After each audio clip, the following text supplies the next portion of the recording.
the Minister of Foreign Affairs of the Republic of Armenia.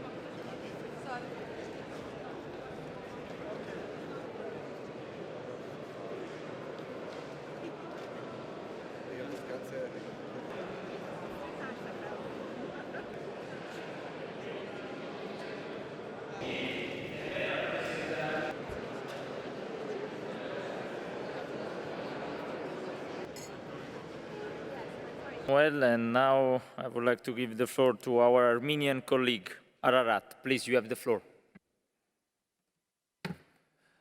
Thank you. Honorable Minister Di Maio, Honorable Secretary General, distinguished colleagues.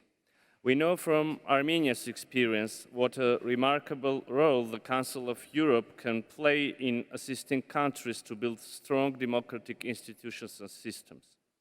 This year, the Parliamentary Assembly of the Council of Europe adopted a resolution on functioning of democratic institutions in Armenia, where PASE stated Armenia's marked progress in its democratic development. And perhaps one of the brightest examples of that progress was the snap parliamentary elections of last summer, when the citizens of Armenia once again proved their devotion and commitment to the values of democracy and human rights. Dear colleagues, today we're witnessing the looming demise of the security architecture, which certainly has not started just recently during last couple of months. We felt the shatter of multilateralism, the crack of international institutions, and disrespect for fundamental rules less than 2 years ago, when Azerbaijan, violating the principle of non-use of force, unleashed a war against Nagorno-Karabakh and its people. It's been a year and a half since those horrible times, and Azerbaijan claims that the Nagorno-Karabakh issue is solved and that they are ready for peace. I would sound naive, but if it's true, why we still struggle for the rights of prisoners of war and detainees and their immediate release and repatriation? Why we still struggle for rights, cultural rights of people and policy-driven demolition of Armenian cultural heritage under Azerbaijani control? Why we struggle for the right of children to get quality education as their schools are frequently under fire?